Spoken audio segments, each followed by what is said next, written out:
Hello, good morning to all of you. आप सभी लोग को सौरभ सिविल सर्विसेज क्लास में स्वागत है। आज की इस क्लास में हम लोग मॉडर्न हिस्ट्री से क्वेश्चन आंसर देखेंगे। क्वेश्चन के साथ साथ इसका जवाब लिखते हुए चलेंगे। आप लोग अच्छी तरह से क्वेश्चन को पहले सुनिएगा, साथ में इसका जवाब लिखते चलिएगा और इसको याद बार बार कीजिएगा ताकि आपको एग्ज़ाम में कठिनाई न हो और आपको पछताने का समय न मिले। ये कहा गया कि अब पछतात होत क्या जब चिड़िया चुग गई खेत। तो फ्रेंड्स, अभी आप तैयारी कर रहे हैं तो बड़ी मेहनत से कीजिए, समय से कीजिए ताकि आपको सफलता पहली अटैम्प्ट और बहुत जल्द मिले। ठीक है, तो चलिए आज का जो हमारा पहला क्वेश्चन है फ्रेंड्स, भारत में साम्यवाद के पथ प्रदर्शक कौन थे? भारत में साम्यवाद के पथ प्रदर्शक कौन थे?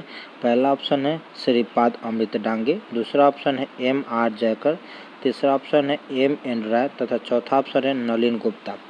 4 ऑप्शन है, इसमें से एक सही जवाब अगर आपको पता है तो आप लिख लीजिए, नहीं तो मैं तो बताऊंगा। चलिए फिर से मैं क्वेश्चन बता रहा हूँ कि भारत में साम्यवाद के पथ प्रदर्शक कौन थे। चलिए इसका जवाब है, इसका जो सही जवाब है फ्रेंड्स वो है आपका सी। इसका जो सही जवाब है सी। ठीक है, चलिए इसका जो सही जवाब है सी लिखिए, M.N. राय। लिख लिए?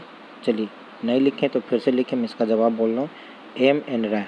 ठीक है, तो क्वेश्चन को फिर से दोहराऊँ कि भारत में साम्यवाद के पथ प्रदर्शक कौन थे? इसका जो सही जवाब है M.N. राय। अब हम लोग दूसरे क्वेश्चन की ओर चलते हैं। आज का हमारा दूसरा क्वेश्चन है, किस गवर्नर जनरल के कार्यकाल में हिंदू और मुस्लिम धर्म के परंपरागत नियमों को संहिताबद्ध करने का प्रयास किया गया? क्वेश्चन है, किस गवर्नर जनरल के कार्यकाल में हिंदू व मुस्लिम धर्म के परंपरागत नियमों को संहिताबद्ध करने का प्रयास किया गया? यहाँ पे पहला ऑप्शन है लॉर्ड कॉर्नवालिस, दूसरा है वारेन हेस्टिंग्स, तीसरा है विलियम बेंटिक तथा चौथा जो ऑप्शन है चार्ल्स मेटकाफ। 4 ऑप्शन यहाँ पे स्क्रीन पर आपको दिख रहे होंगे, मैं बोला भी, आप इसको लिख लीजिए। फिर इसको अच्छी तरह से सभी क्वेश्चन को तथा उसके उत्तर को सुन लीजिए, फिर इसका वो क्वेश्चन लिखिए, फिर साथ में इसका आंसर लिखिए, फिर उसके बाद बार बार इसको याद कीजिए ताकि आपको परीक्षा में मदद मिले। ठीक है, तो फ्रेंड्स ये जो दूसरा नंबर क्वेश्चन है कि किस गवर्नर जनरल के कार्यकाल में हिंदू व मुस्लिम धर्म के परंपरागत नियमों का संहिताबद्ध करने का प्रयास किया गया? तो फ्रेंड्स यहाँ पे जो 4 ऑप्शन है उसमें जो आपका जो सही जवाब है वो है आपका बी। ठीक है, वारेन हेस्टिंग्स। किसने प्रयास किया था? तो वारेन हेस्टिंग्स ने किया था। ठीक है, इसका आपको जवाब मिल गया। लिख लिया सभी लोग? ठीक है, चलिए लिख लिए तो हम आगे बढ़ते हैं। नहीं लिखे तो इसको पॉज करके सुनिए और लिख लीजिए। ठीक है, अगला क्वेश्चन लिखिए कि निम्नलिखित में से किन लोगों ने होम रूल मूवमेंट की स्थापना की? क्वेश्चन लिखिए, निम्नलिखित में से किन लोगों ने होम रूल मूवमेंट की स्थापना की? पहला ऑप्शन है बाल गंगाधर तिलक, दूसरा ऑप्शन है एनी बेसेंट, तीसरा है मोहम्मद अली जिन्ना तथा जो चौथा ऑप्शन है महात्मा गांधी। 4 ऑप्शन आपने सुना, क्वेश्चन सुना कि निम्नलिखित में से किन लोगों ने होम रूल मूवमेंट की स्थापना की। तो जो पहला जो व्यक्ति का आप नाम सुन पा रहे हैं वो है बाल गंगाधर तिलक, दूसरा ऑप्शन है एनी बेसेंट, तीसरा है मोहम्मद अली जिन्ना तथा चौथा है महात्मा गांधी। चलिए इसका जो आप सही जवाब दीजिए फ्रेंड्स। इसका जो सही जवाब है आपका ए। किसने दिया था? बाल गंगाधर तिलक ने दिया था। बाल गंगाधर तिलक ने दिए थे। ठीक है, तो बाल गंगाधर तिलक ने स्थापना की थी किसका? तो होम रूल मूवमेंट की स्थापना की किसने की थी? बाल गंगाधर तिलक ने की थी। ठीक है, तो आपका तीसरा क्वेश्चन यहाँ पे कंप्लीट होता है। जो नहीं लिखे फिर से क्वेश्चन लिखिए, मैं लिखा रहा हूँ, घबराइए मत। पहला क्वेश्चन लिखिए, निम्नलिखित में से किन लोगों ने होम रूल मूवमेंट की स्थापना की? ठीक है, इसका जवाब लिखिए, तो इसका जवाब है बाल गंगाधर तिलक। ठीक है, चलिए अब अगला क्वेश्चन की ओर चलते हैं। आज का अगला क्वेश्चन है कि स्वतंत्रता के बाद किस वर्ष से भारत ने अपने अलग सिक्के जारी किए? क्वेश्चन को लिखिए फ्रेंड्स, दोस्तों क्वेश्चन को सही से लिखिए, सुनिए और लिखिए कि स्वतंत्रता के बाद किस वर्ष से भारत ने अपने अलग सिक्के जारी किए? पहला है 1947, दूसरा ऑप्शन है 1949, तीसरा ऑप्शन है 1950 तथा जो चौथा ऑप्शन है 1955। यहाँ पर 4 ऑप्शन मैंने पढ़कर सुनाया और इसका जो सही जवाब अगर आप जानते हो तो that is a very good, नहीं जानते तो भी कोई बात नहीं, मैं लिखा रहा हूँ, बस आपको रिक्वेस्ट है कि आप इसको याद कीजिए। इसका जो सही जवाब है वो है सी, 1950। ठीक है, 1950। ठीक है, इसका जो सही जवाब है 1950। यानी क्वेश्चन क्या है? क्वेश्चन को फिर से बोलता हूँ, लिखिए, स्वतंत्रता के बाद किस वर्ष से भारत ने अपने अलग सिक्के जारी किए, तो जो उत्तर लिखिए 1950। ठीक है, उत्तर क्या है 1950। अब अगला क्वेश्चन पर चले। ठीक है, तो चलते हैं। निम्नलिखित में से किस घटना के बाद कैबिनेट मिशन को निष्क्रिय माना जाने लगा? क्वेश्चन को लिखिए, निम्नलिखित में से किस घटना के बाद कैबिनेट मिशन को निष्क्रिय माना जाने लगा? पहला है मुस्लिम लीग द्वारा सीधी कार्यवाही की घोषणा के बाद, दूसरा है मुस्लिम लीग द्वारा संविधान सभा का बहिष्कार, तथा तीसरा है अंतरिम सरकार का निर्माण, तथा चौथा है इटली की घोषणा। ठीक है, 4 ऑप्शन आपने सुना, नहीं सुना तो मैं फिर से बोल रहा हूँ। मुस्लिम लीग द्वारा सीधी कार्यवाही की घोषणा के बाद, दूसरा है मुस्लिम लीग के द्वारा संविधान सभा का बहिष्कार, तीसरा है अंतरिम सरकार का निर्माण, तथा चौथा है इटली की घोषणा। 4 ऑप्शन आपको बताया, 4 ऑप्शन में से आप सही जवाब दीजिए। फ्रेंड्स, इसका जो सही जवाब है वो है डी, इटली की घोषणा। ठीक है, इसका जो सही जवाब है इटली की घोषणा। क्वेश्चन क्या है लिखिए, लिखा रहा हूँ फिर से, पीछे वाले ध्यान दो इधर। निम्नलिखित में से किस घटना के बाद कैबिनेट मिशन को निष्क्रिय माना जाने लगा? उत्तर लिखिए इटली की घोषणा, इटली की घोषणा के बाद। ठीक है, तो इसका आपको जवाब मिल गया और क्वेश्चन मैंने दोहरा दिया। अब अगले क्वेश्चन की ओर चलते हैं। फ्रेंड्स, अगला जो क्वेश्चन है कि 1857 के विद्रोह के बाद ब्रिटिश सरकार ने गवर्नमेंट ऑफ इंडिया एक्ट 1858 के द्वारा प्रत्यक्ष रूप में भारत सरकार द्वारा कार्य अपने हाथों में लिया। इस एक्ट के तहत सारी वित्तीय, विधायी व प्रशासनिक शक्तियाँ किसके पास थे?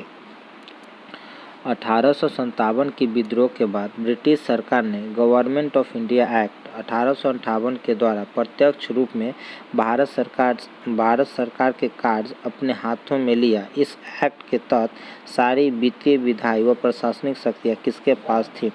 पहला ऑप्शन है वायसराय व गवर्नर जनरल, दूसरा ऑप्शन है वायसराय व उसकी परिषद, तीसरा है भारत के राज सचिव और उसकी परिषद, तथा जो चौथा ऑप्शन है गवर्नर जनरल। पहला ऑप्शन है वायसराय और गवर्नर जनरल, दूसरा है वायसराय और उसकी परिषद, तीसरा है भारत के राज सचिव और उसकी परिषद, तथा चौथा है गवर्नर जनरल। ठीक है, इसका जो सही जवाब है वो है सी, इसका जो सही जवाब है वो है सी, भारत के राज सचिव और उसकी परिषद, भारत के राज सचिव और उसकी परिषद। ठीक है, चलिए अब इसका अगले क्वेश्चन पर चलते हैं। अगला क्वेश्चन है चीन,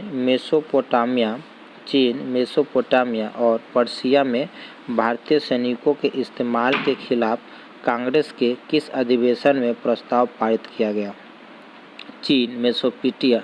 चीन, मेसोपोटामिया और पर्शिया में भारतीय सैनिकों के इस्तेमाल के खिलाफ कांग्रेस के किस अधिवेशन में प्रस्ताव पारित किया? पहला प्रस्ताव है कलकत्ता अधिवेशन 1920, दूसरा है दिल्ली अधिवेशन 1923, तीसरा है मद्रास अधिवेशन 1927, तथा चौथा है कराची अधिवेशन 1931। इसका जो सही जवाब है वो है आपका सी, मद्रास अधिवेशन 1927। ठीक है, मद्रास अधिवेशन 1927। चलिए अगला क्वेश्चन लिखिए, निम्नलिखित में से किस गवर्नर के कार्यकाल में अंग्रेजों ने कुर्ग पर कब्जा किया? निम्नलिखित में से किस गवर्नर के कार्यकाल में अंग्रेजों ने कुर्ग पर कब्जा किया? ठीक है, ये आपका 8वां क्वेश्चन है। 8वां क्वेश्चन का पहला ऑप्शन है लॉर्ड विलियम बेंटिक, दूसरा है लॉर्ड ऑकलैंड, तीसरा है लॉर्ड एलन बोरो और चौथा है लॉर्ड कॉर्नवालिस। 4 ऑप्शन है, 4 ऑप्शन में से इसका जो सही जवाब है, इसका जवाब लिखिए Lord William Bentinck, Lord William Bentinck. Question है कि निम्नलिखित में से किस गवर्नर के कार्यकाल में अंग्रेजों ने कुर्ग पर कब्जा किया? उत्तर लिखिए लॉर्ड विलियम बेंटिक। ठीक है, अगला क्वेश्चन है नीचे दी गई घटनाओं को सही क्रम में व्यवस्थित करें।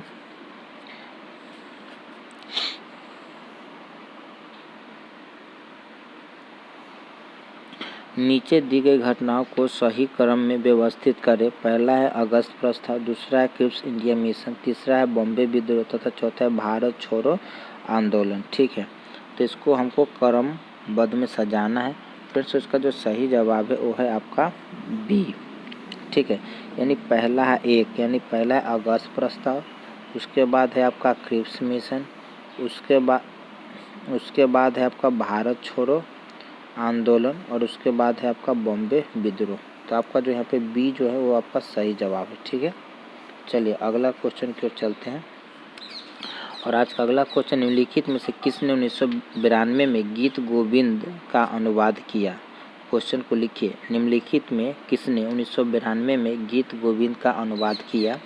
पहला ऑप्शन है सर विलियम जोन्स ने, दूसरा है चार्ल्स विलिकन्स ने, तीसरा है सर रॉबर्ट चैम्बर्स ने तथा चौथा है H.H. विल्सन ने। चार ऑप्शन है, पहला है सर विलियम जोन्स ने, दूसरा है चार्ल्स विलिकन्स ने, तीसरा है सर रॉबर्ट चैम्बर्स ने तथा चौथा H.H. विल्सन ने। ठीक है, तो फ्रेंड्स इसका जो सही जवाब है आपका वो है आपका ए, सर विलियम जोन्स ने। तो क्वेश्चन है कि निम्नलिखित में किसने 1992 में गीत गोविंद का अनुवाद किया? तो उत्तर लिखिए सर विलियम जोन्स ने। ठीक है, चलिए अगला क्वेश्चन को लिखिए कि निम्नलिखित में से गुरु ग्रंथ साहिब के मूल लेखक कौन थे? निम्नलिखित में से गुरु ग्रंथ साहिब के मूल लेखक कौन थे? पहला है भाई गुरुदास, दूसरा है बंदा सिंह बहादुर, तीसरा है बाबा बुद्धा जी तथा चौथा है बाबा गुरदीप सिंह। ठीक है, फिर इसका जो सही जवाब है आपका उसका है ए, भाई गुरुदास ने। भाई गुरुदास ने। क्वेश्चन है निम्नलिखित में से गुरु ग्रंथ साहिब के मूल लेखक कौन थे? उत्तर लिखिए भाई गुरुदास। ठीक है, भाई गुरुदास। अब अगला क्वेश्चन पर चलते हैं। अगला क्वेश्चन लिखिए, दक्षिण भारत में दक्षिण भारत में के राज्य में भारतीय जनता पार्टी की सरकार पहली बार कब बनी? यानी दक्षिण भारत के राज्य में भारतीय जनता पार्टी की सरकार पहली बार कब बनी? चलिए इसका जो जवाब है फ्रेंड्स वो है आपका सी। ठीक है, 2008। 2008 कहाँ बना, इसका जवाब आप कमेंट बॉक्स में लिखिए। ठीक है, अगला क्वेश्चन लिखिए, इनमें से कौन सा संगठन स्वतंत्रता आंदोलन के दौरान अनुशीलन समिति की शाखा के रूप में उभरा? क्वेश्चन है, इनमें से कौन सा संगठन स्वतंत्रता आंदोलन के दौरान अनुशीलन समिति की शाखा के रूप में उभरा? पहला है भारतीय राष्ट्रीय कांग्रेस, दूसरा है राष्ट्रीय स्वयंसेवक संघ, तीसरा है होम रूल आंदोलन, चौथा हिंदुस्तान रिपब्लिक एसोसिएशन। चार ऑप्शन है, चार ऑप्शन में से सही जवाब दीजिए। इसका जो सही जवाब है वो आपका डी।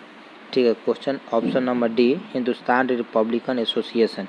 ठीक है, तो जो क्वेश्चन है इनमें से कौन सा संगठन स्वतंत्रता आंदोलन के दौरान अनुशीलन समिति की शाखा के रूप में उभरा? तो उभरे वाला जो संगठन है उसका नाम है हिंदुस्तान रिपब्लिकन एसोसिएशन। ठीक है, इसका आपको जवाब मिला। अब अगले क्वेश्चन की ओर चलते हैं और उसके जवाब को देखते हैं।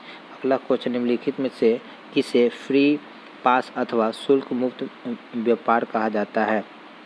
निम्नलिखित में से किसे फ्री पास अथवा शुल्क मुक्त व्यापार कहा जाता है? पहला है परवाना, दूसरा है नजराना, तीसरा है दस्तक तथा चौथा है रहदारी। चार ऑप्शन है, चार ऑप्शन में से इसका जो सही जवाब है फ्रेंड्स वो है आपका सी।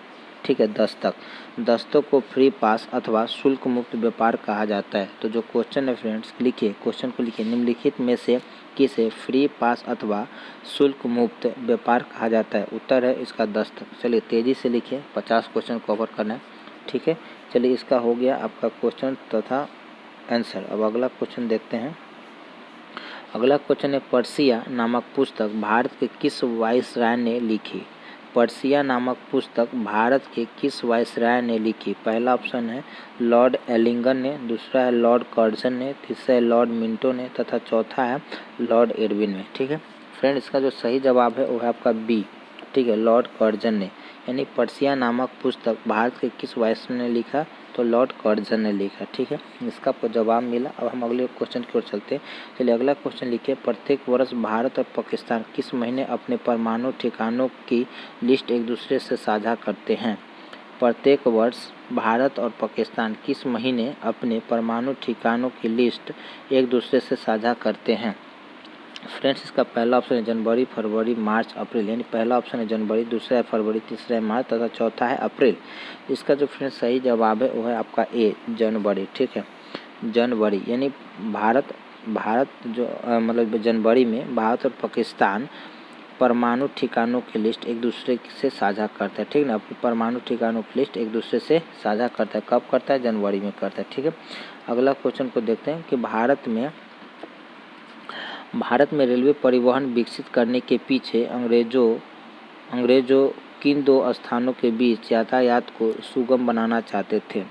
भारत में रेलवे परिवहन विकसित करने के पीछे अंग्रेजों किन दो स्थानों के बीच यातायात को सुगम बनाना चाहते थे? पहला, कच्चे माल के स्रोत और निर्यात केंद्र के लिए, कच्चे माल के स्रोतों और बंदरगाह के लिए, कच्चे माल के स्रोत और उत्पादन केंद्र, और चौथा है कच्चे माल और स्रोत और बाजार के लिए। ठीक, कच्चे माल के स्रोत और बाजार के। तो इसका जो फ्रेंड्स सही जवाब है वो है आपका सी, कच्चे माल के स्रोत और उत्पादन केंद्र के लिए। यानी जो क्वेश्चन को लिखिए, भारत में रेलवे परिवहन विकसित करने के पीछे अंग्रेजों किन दो स्थानों के बीच यातायात के सुगम बनाना चाहते थे? तो कच्चे माल के स्रोत और उत्पादन केंद्रों के बीच। ठीक है, तो इसका जो आपको जवाब हो गया, अपन प्रश्न भी लिख ले और इसका आंसर भी लिख ले। ठीक है, अगर लिख लिए सेटिस्फाई है तो अगले लिखिए, नहीं तो मैं फिर से दोहरा सकता हूँ। ठीक है, चलिए अगला क्वेश्चन लिखिए। अगला क्वेश्चन, ईस्ट इंडिया कंपनी के लिए जमींदारों द्वारा भूमि से प्राप्त राजस्व को क्या कहा जाता था? ईस्ट इंडिया कंपनी के लिए जमींदारों द्वारा भूमि से प्राप्त राजस्व को क्या कहा जाता था? पहला है भूमि सुधार, दूसरा है जागीरदारी, तीसरा है अस्थायी बंदोबस्त, और चौथा है रैयतवाड़ी। तो चार ऑप्शन आपको मिला है, चार ऑप्शन इसका सही जवाब दीजिए फ्रेंड्स। उसका सही जवाब है आपका सी, अस्थायी बंदोबस्त। ठीक है, अस्थायी बंदोबस्त। जो क्वेश्चन है, ईस्ट इंडिया कंपनी के लिए जमींदारों द्वारा भूमि से प्राप्त राजस्व को क्या कहा जाता था? तो है अस्थायी बंदोबस्त। ठीक है, इसका कोई जवाब मिल गया। और अगला क्वेश्चन अब चलते हैं। अगला क्वेश्चन लिखिए, ब्रिटिश साम्राज्य की ओटोमन साम्राज्य नीति के विरोध में कौन आंदोलन शुरू किया था? ब्रिटिश साम्राज्य की ओटोमन साम्राज्य नीति के विरोध में कौन आंदोलन शुरू किया था? पहला ऑप्शन है मोप ला विद्रोह, दूसरा है खिलाफत आंदोलन, तीसरा है रेशमी रुमाल आंदोलन, चौथा है गदर षष्ठ यंत्र। ठीक है, चार ऑप्शन दिए गए, चार ऑप्शन में से इसका जो सही जवाब है वो है आपका बी, खिलाफत आंदोलन। उत्तर लिखे खिलाफत आंदोलन। क्वेश्चन नहीं लिखे तो फिर से लिखे, मैं लिखा रहा हूँ। ब्रिटिश साम्राज्य की ओटोमन साम्राज्य नीति के विरोध में कौन आंदोलन शुरू किया गया था? लिखे खिलाफत आंदोलन। ऑप्शन नंबर बी, खिलाफत आंदोलन। ठीक है, मुझे उम्मीद है आप लोग क्वेश्चंस तथा उत्तर लिखते चलते होंगे। ठीक है, तैयारी आप ही को करना है, रिजल्ट आप ही को लेना है। ठीक है, मेहनत आप ही को करना है और भविष्य में एंजॉय आप ही को करना है। ठीक है, nobody will come to make your comfortable zone. आपको खुद से बनाना है और खुद से आपको स्टार बनना है। ठीक है, चलिए अगली क्वेश्चन को चलते हैं। अगला क्वेश्चन है, भारतीय राष्ट्रीय कांग्रेस की ब्रिटिश समिति की स्थापना कब की गई थी? भारतीय राष्ट्रीय कांग्रेस की ब्रिटिश समिति की स्थापना कब की गई थी? पहला 1885, दूसरा 1887, तीसरा 1889 तथा चौथा 1891। फिर इसका जो सही जवाब है वो है आपका ऑप्शन नंबर सी, 1889 में, 1889 में। ठीक है, भारतीय राष्ट्रीय कांग्रेस की ब्रिटिश समिति की स्थापना कब की गई थी? तो 1889 में। ठीक है, अगला क्वेश्चन को चलते हैं। अगला क्वेश्चन है, इल्बर्ट बिल के मुखर विरोधी कौन थे? इल्बर्ट बिल के मुखर विरोधी कौन थे? पहला ऑप्शन है बंगाल व बिहार का जमींदार, दूसरा कलकत्ता के अधिवक्ता, तीसरा बंगाल के चाय और नील बागानों के ब्रिटिश मालिक, चौथा है ब्रिटिश सेना के अधिकारी। चार ऑप्शन है फ्रेंड्स, चार ऑप्शन में से आपका जो सही जवाब है वो है आपका C, option number C. Option number C कहता है कि बंगाल के चाय और नील बागानों के ब्रिटिश मालिक। पहला है क्वेश्चन जो कह रहा है कि इल्बर्ट मिल के मुख्य विरोधी कौन थे? तो इसका विरोधी थे बंगाल के चाय और नील बागानों के ब्रिटिश मालिक। ठीक है, अगला क्वेश्चन को चलते हैं। अगला क्वेश्चन है, ईस्ट इंडिया कंपनी के लिए जमींदारों द्वारा भूमि से प्राप्त राजस्व को क्या कहा जाता? ये क्वेश्चन पहले भी आया था। ठीक है, आपको प्रैक्टिस भी हो गया, दोहरा दिया गया। ठीक है, तो बहुत अच्छी बात है। इसका जो सही जवाब है वो आपका सी, ठीक है, अस्थायी बंदोबस्त कहा जाता था। ठीक है, अगला क्वेश्चन को चलते, कश्मीर मुद्दे पर नई दिल्ली में पहला गोलमेज सम्मेलन कब आयोजित किया गया था? 2002 में, 2004 में, 2005 में तथा 2006 में। जवाब दीजिए इसका सही जवाब क्या है? क्वेश्चन है, कश्मीर मुद्दे पर नई दिल्ली में पहला गोलमेज सम्मेलन कब आयोजित किया गया था? चार ऑप्शन है, चलिए इसका सही जवाब लिखिए फ्रेंड्स, वो है डी, 2006 में, 2006 में। ठीक है, कश्मीर मुद्दे पर नई दिल्ली में पहला गोलमेज सम्मेलन कब आयोजित किया गया था? तो उत्तर लिखिए 2006। ठीक है, चलिए अगला क्वेश्चन की ओर चलते हैं। अगला क्वेश्चन लिखिए, बलवंत राय मेहता पंचायती राज व्यवस्था के पथ प्रदर्शक और एक स्वतंत्रता सेनानी थे, वे किस राज्य के मुख्यमंत्री थे? बलवंत राय मेहता पंचायती राज व्यवस्था के पथ प्रदर्शक और एक स्वतंत्रता सेनानी थे, वे किस राज्य के मुख्यमंत्री थे? पहला महाराष्ट्र, गुजरात, आंध्र प्रदेश तथा मध्य प्रदेश। चार ऑप्शन है, चार ऑप्शन में से इसका सही जवाब दीजिए, वो है आपका बी, गुजरात। ठीक है, गुजरात। बलवंत राय मेहता कहाँ के थे? तो गुजरात के थे। ठीक है, मुख्यमंत्री। चलिए अगला क्वेश्चन लिखिए, भारत में लुक ईस्ट पॉलिसी की शुरुआत कब की? भारत में लुक ईस्ट पॉलिसी की शुरुआत कब की? इसका जो सही जवाब लिखो फ्रेंड्स, इसका जो ऑप्शन है आपके 1986, 1992, 1994 तथा 1996। फ्रेंड्स इसका जो सही जवाब है वो आपका बी 1992। ठीक है, 1992 भारत ने लुक ईस्ट पॉलिसी की शुरुआत कब की? तो 1992 में की। ठीक है, अगला क्वेश्चन लिखिए। अगला क्वेश्चन है, निम्नलिखित में से विभिन्न राज्यों का वह समूह कौन सा था जो बाद में आधुनिक राजस्थान बना? निम्नलिखित में से विभिन्न राज्यों का वह समूह कौन सा था जो बाद में आधुनिक राजस्थान बना? लिखिए, बृहत राजपूताना, दूसरा है मत्स्य यूनियन, तीसरा है बृहत राजस्थान के संयुक्त राज्य तथा चौथा है राजपूताना क्षेत्र। फ्रेंड इसका जो सही जवाब है वो है आपका ऑप्शन नंबर बी मत्स्य यूनियन। ठीक है, मत्स्य यूनियन। चलिए अगला क्वेश्चन पर चलते हैं। अगला क्वेश्चन है, 1946 के चुनाव के बाद मुस्लिम लीग ने किस राज्य में अपनी पहली सरकार बनाई? पहला ऑप्शन बंगाल, दूसरा मद्रास, तीसरा बॉम्बे, चौथा संयुक्त प्रांत।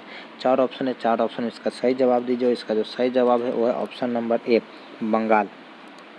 1946 के चुनाव के बाद मुस्लिम लीग ने किस राज्य में अपनी पहली सरकार बनाई? इसका जवाब लिखिए बंगाल। ठीक है, अगला क्वेश्चन की ओर चलते हैं। अगला क्वेश्चन है, निम्नलिखित में से किस पुर्तगाली वायसराय ने भारत में ब्लू वाटर की नीति अपनाई? क्वेश्चन लिखिए, निम्नलिखित में से किस पुर्तगाली वायसराय ने भारत में ब्लू वाटर नीति अपनाई? पहला है ऑप्शन है अल्फोंसो की अल्बुकर्क ने, दूसरा है फ्रांसिस्को डी अल्मीडा, तीसरा है डिओगो लोपेस डी सिकेरा। उपरोक्त में से कोई नहीं। चार ऑप्शन है, चार ऑप्शन में से सही जवाब दीजिए। इसका फ्रेंड जो सही जवाब है वो है बी फ्रांसिस्को डी अल्मीडा। ठीक है, क्वेश्चन है, निम्नलिखित में से किस पुर्तगाली वायसराय ने भारत में ब्लू वाटर की नीति अपनाई? तो उत्तर लिखिए फ्रांसिस्को डी अल्मीडा। ठीक है, अगला क्वेश्चन तो चलता। अगला क्वेश्चन है, बंगाल का विभाजन कब रद्द किया गया? बंगाल का विभाजन कब रद्द किया गया? पहला ऑप्शन है 1909, दूसरा 1910, तीसरा 1911 और चौथा है 1912। इसका जो फ्रेंड सही जवाब है वो है आपका ऑप्शन नंबर सी 1911। यानी बंगाल विभाजन कब रद्द किया गया? तो 1911 में रद्द किया गया। ठीक है, अगला क्वेश्चन चलते हैं। अगला क्वेश्चन है फ्रेंड्स वो है आपके स्क्रीन पे कि बाबा राम सिंह निम्नलिखित में से किस आंदोलन से संबंधित है?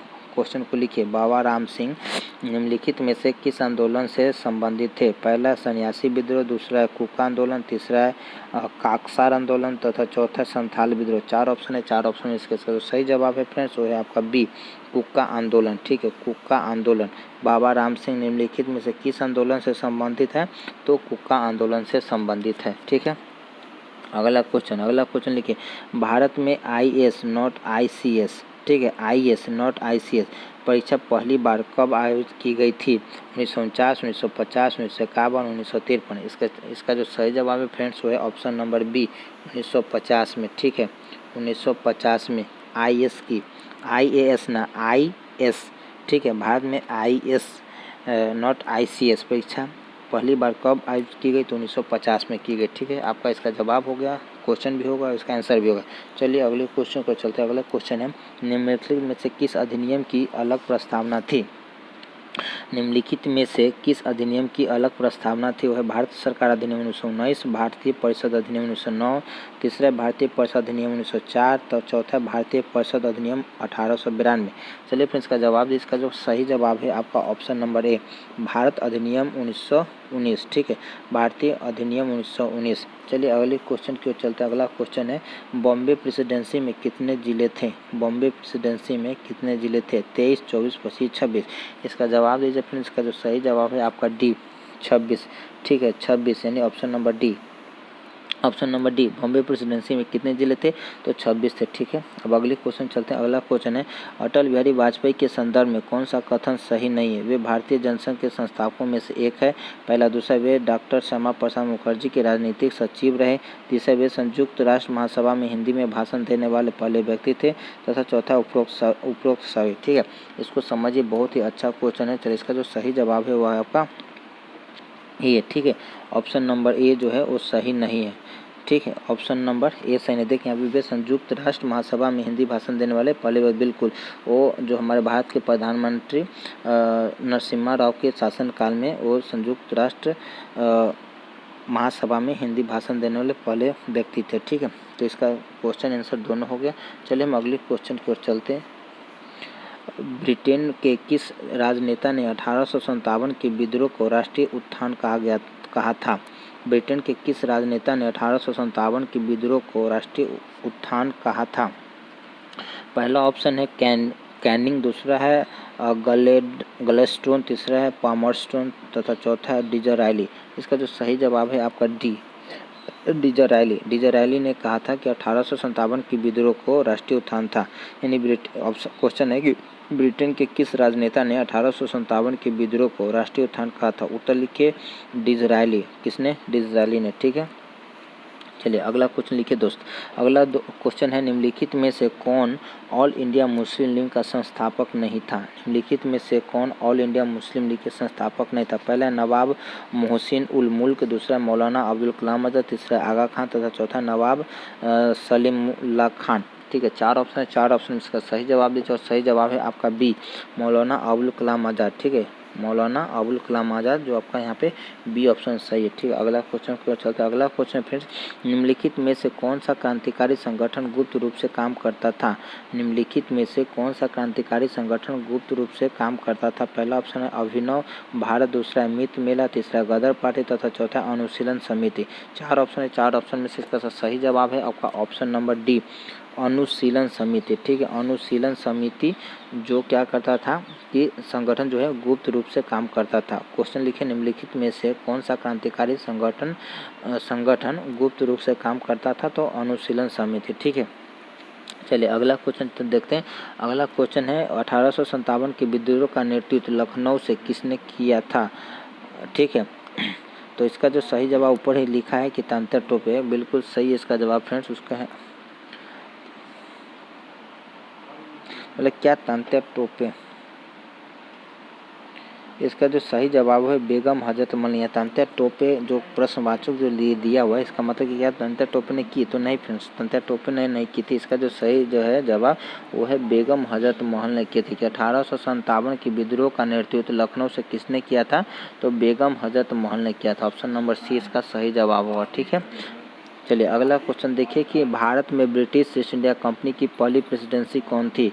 भारत में ब्रिटिश इंडिया कंपनी की पहली प्रेसिडेंसी कौन थी? मद्रास, मछलीपट्टनम, सूरत और हुगली। चार ऑप्शन है, चार ऑप्शन से सही जवाब है उसका सी, सूरत। ठीक है, सूरत। ठीक है, चलिए अगला क्वेश्चन को चलते हैं। अगला क्वेश्चन है फ्रेंड्स, प्रथम व्यक्तिगत सत्याग्रही आचार्य विनोबा भावे ने सत्याग्रह किस प्रकार किया? पहला टैक्स न देकर, दूसरा ब्रिटिश झंडे को जलाकर, तीसरा युद्ध विरोधी भाषण देकर, चौथा भारत के वायसराय के विरुद्ध भाषण देकर। चार ऑप्शन, चार ऑप्शन का जो सही जवाब है वो है आपको सी, युद्ध विरोधी भाषण देकर। ठीक है, प्रथम व्यक्तिगत सत्याग्रही आचार्य विनोबा भावे ने सत्याग्रह किस प्रकार किया? तो युद्ध विरोधी भाषण देकर। ठीक है, चलिए अगला क्वेश्चन है। अगला क्वेश्चन है कि चिलियावाला की लड़ाई किस युद्ध का हिस्सा थी? चिलियानवाला की लड़ाई किस युद्ध की हिस्सा थी? पहला है आंग्ल मराठा युद्ध, दूसरा है आंग्ल कर्नाटक युद्ध तथा तीसरा है आंग्ल फ्रेंच युद्ध, चौथा है आंग्ल सिख युद्ध। चार ऑप्शन है, चार ऑप्शन का जो सही जवाब फ्रेंड्स है वो ऑप्शन नंबर डी, आंग्ल सिख युद्ध। चिलियानवाला की लड़ाई किस युद्ध का हिस्सा थी? तो आंग्ल सिख युद्ध से थी। ठीक है, अगला क्वेश्चन देखिए, नील दर्पण नामक नाटक का संबंध किस आंदोलन से है? नील दर्पण नामक नाटक का संबंध किस आंदोलन से? पहला संथाल विद्रोह, दूसरा पनवा दंगे, तीसरा नील विद्रोह, चौथा चंपारण सत्याग्रह। चार ऑप्शन है, चार ऑप्शन का जो सही जवाब फ्रेंड्स है ऑप्शन नंबर सी, नील विद्रोह। ठीक है, नील विद्रोह। क्वेश्चन है कि नील दर्पण नामक नाटक का संबंध किस आंदोलन से? तो नील विद्रोह से। ठीक है, चलिए अगला क्वेश्चन की ओर चलते। अगला क्वेश्चन है, राष्ट्रीय स्वयंसेवक संघ में सरसंघचालक कौन होता है? पहला है RSS अध्यक्ष, दूसरा RSS प्रांत अध्यक्ष, तीसरा RSS क्षेत्रीय अध्यक्ष तथा चौथा इनमें से कोई नहीं। इसका जो सही जवाब है आपका सी, RSS अध्यक्ष। ठीक है, चलिए अगला क्वेश्चन लिखिए। अगला क्वेश्चन है, भारत छोड़ो आंदोलन के दौरान अंग्रेजों ने भारतीय नेताओं को गिरफ्तार करने के लिए कौन सा ऑपरेशन चलाया? पहला ऑप्शन ऑपरेशन रेंडर पेस्ट, दूसरा ऑपरेशन जीरो आवर, तीसरा ऑपरेशन थंडरबोल्ट, चौथा है ऑपरेशन ब्लू स्टार। इसका जो सही जवाब है फ्रेंड्स वो C, Operation Thunderbolt. Operation Thunderbolt. Question है कि भारत छोड़ आंदोलन के दौरान अंग्रेजों ने भारतीय नेताओं को गिरफ्तार करने के लिए कौन सा ऑपरेशन चलाया, तो ऑपरेशन थंडरबोल्ट ने। ठीक है, चलिए अगला क्वेश्चन क्यों चलता है। अगला क्वेश्चन है कि 1920 के विवेश अधिवेशन में असहयोग प्रस्ताव किसकी अध्यक्षता में पारित किया गया था। ठीक है, तो इसका जो सही जवाब है, चलिए ऑप्शन है कि इसका पहला ऑप्शन है सी आर दास, दूसरा बिपिन चंद्र पाल, तीसरा लाला लाजपत और चौथा मोतीलाल नेहरू। इसका जो फ्रेंड सही जो जवाब है वो आपका सी, लाला लाजपत राय। ऑप्शन नंबर सी इसका सही जवाब है। तो 1920 के विवेश अधिवेशन में असहयोग प्रस्ताव किसके अध्यक्षता में पारित किया गया था, तो लाला लाजपत राय के अध्यक्षता में। ठीक है, चलिए अगला क्वेश्चन लिखिए कि भारत में सहायक गठबंधन किसने शुरू किया। लॉर्ड क्लाइव ने, लॉर्ड वेल्सले ने, लॉर्ड कनिंघम ने तथा चौथा है लॉर्ड कैनिंग ने। चार ऑप्शन है, चार ऑप्शन सही जवाब इसका ऑप्शन नंबर बी, लॉर्ड वेल्लेस्ले ने। लॉर्ड वेल्लेस्ले ने कि भारत में सहायक गठबंधन किसने शुरू किया, तो लॉर्ड वेल्लेस्ले ने। ठीक है, चलिए अगला क्वेश्चन लिखिए। अगला क्वेश्चन है कि जलियांवाला बाग हत्याकांड के विरोध में किसने वायसराय की कार्यवाही परिषद को इस्तीफा दिया था। पहला सीपी रामास्वामी अय्यर ने, दूसरा मोहम्मद अली जिन्ना ने, तीसरा बीएन शर्मा ने तथा चौथा शंकर नायर ने। यहाँ इसका सही जवाब है फ्रेंड्स वो है option number D, Shankar Nair ने। ठीक है, शंकर नायर ने कि जलियांवाला बाग हत्याकांड के विरोध में किसने वायसराय की कार्यकारी परिषद से इस्तीफा दिया था, तो है शंकर नायर ने। ठीक है, चलिए अगला क्वेश्चन लिखिए। अगला क्वेश्चन है कि महान सत्याग्रह का नेतृत्व किसने किया था। महात्मा गांधी ने, डॉक्टर भीमराव अम्बेडकर ने, आचार्य विनोबा भावे ने, बाल गंगाधर तिलक ने। चार ऑप्शन फिर चार ऑप्शन, इसका जो सही जवाब है वो आपका बी, डॉक्टर भीमराव अम्बेडकर ने। महान सत्याग्रह का नेतृत्व किसने किया था, डॉक्टर भीमराव अम्बेडकर ने। ठीक है, अगला क्वेश्चन और आज का आखिरी क्वेश्चन लिखिए कि निम्नलिखित में से किस गवर्नर जनरल को भारतीय प्रेस का मुक्तिदाता कहा जाता है। निम्नलिखित में से किस गवर्नर जनरल को भारतीय प्रेस का मुक्तिदाता कहा जाता है। पहला है लॉर्ड विलियम बेंटिंक, दूसरा है सर चार्ल्स मेटकाफ, तीसरा है लॉर्ड ऑकलैंड तथा चौथा है लॉर्ड एलन बोरो। चार ऑप्शन है, चार ऑप्शन इसका जो सही जवाब है वो आपका option number A, Lord William Bentinck ने। क्वेश्चन है निम्नलिखित में से किस गवर्नर जनरल को भारतीय प्रेस का मुक्तिदाता कहा जाता है, तो लॉर्ड विलियम बेंटिंक ने। फ्रेंड्स आज हमारा 50 क्वेश्चन तथा उसका क्वेश्चन विथ आंसर दोनों खत्म होता है। मैं उम्मीद करता हूँ आपका ये क्लास अच्छा लगा तो लाइक, सब्सक्राइब और शेयर करना ना भूलें। ज़्यादा से ज़्यादा शेयर करें और इस चैनल को ग्रो होने में मदद करें। ठीक है, मैं और हमारी टीम इसी तरह से आप लोगों के लिए अच्छे से क्वेश्चन जो आपको परीक्षा के दृष्टिकोण से लाया जाएगा। ठीक है, चलिए आज तक के टाइम फिर मिलेंगे अगले क्लास में। तब तक के लिए goodbye, take care and keep reading.